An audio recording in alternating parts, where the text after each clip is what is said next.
Assalamu alaikum, Sheikh. Samtullah. Sheikh, I wanted to ask you about the hanging of the ayats or the name, like Allah Muhammad on the walls. Is that allowed? And the du'as that we hang, like mashallah, tabarakallah, or some du'as like that.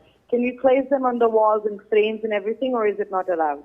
Okay. Again, asking multiple questions. This is not appropriate, but yalla, it's a bonus, it's Eid. What is the ruling on hanging verses of the Quran on walls? The most authentic opinion is that this is not permissible. Why?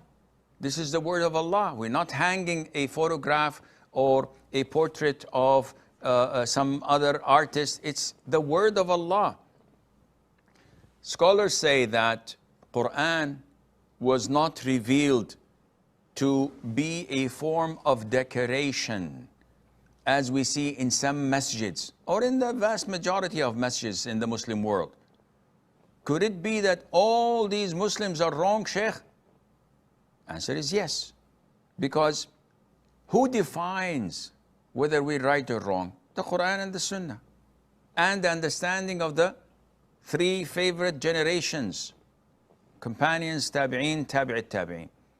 And they did not do any such thing. The Kaaba never had verses of the Quran written on it. The walls of the masjids, whether in Mecca or Medina, never had the Quran written on it. And if it was something to be followed or to be done, the companions would have done it, the tabi'een would have done it. So hanging the verses of the Quran is not honoring it. It can be insulting it, taking it as a form of decoration, especially when people don't pay attention to it, especially when they pay a lot of money just to show off with it. So many people, you enter their homes, you find so many verses. You ask them, don't look. Tell me what's on the walls. I don't know. I've read it maybe years ago, but I forgot. So what's the purpose of it? Decoration. Hanging the name of Allah, Muhammad, together, this is totally inappropriate. You are making Muhammad similar to Allah, the Almighty Azza wa Jal.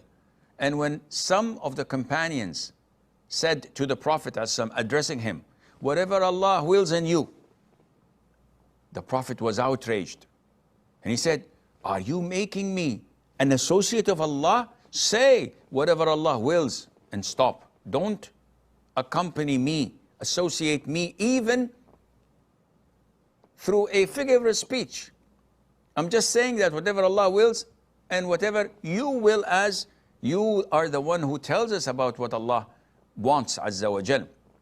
Yet the Prophet blocked this mistake because it may lead to shirk. And if you put Allah Muhammad, as we find in so many masjids that follow innovation and sometimes follow blatant shirk, and you ask them, you said, yeah, Muhammad sallallahu alayhi wasallam was created from Allah's light, Allah's nur. So he's an attribute of Allah. A'udhu billahi min shaitanir rajim. This is shirk, this is kufr, this is blasphemous.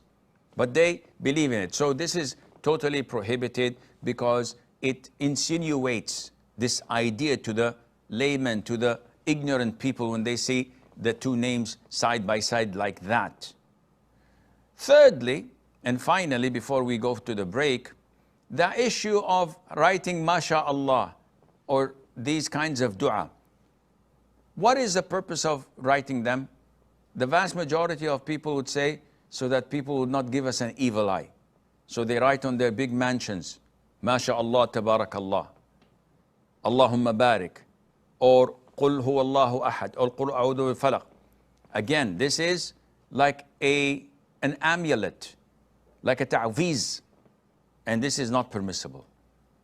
Okay, if I did not have this intention, then this is an innovation. You should not even do it in the first place, and Allah Azza wa Jal knows.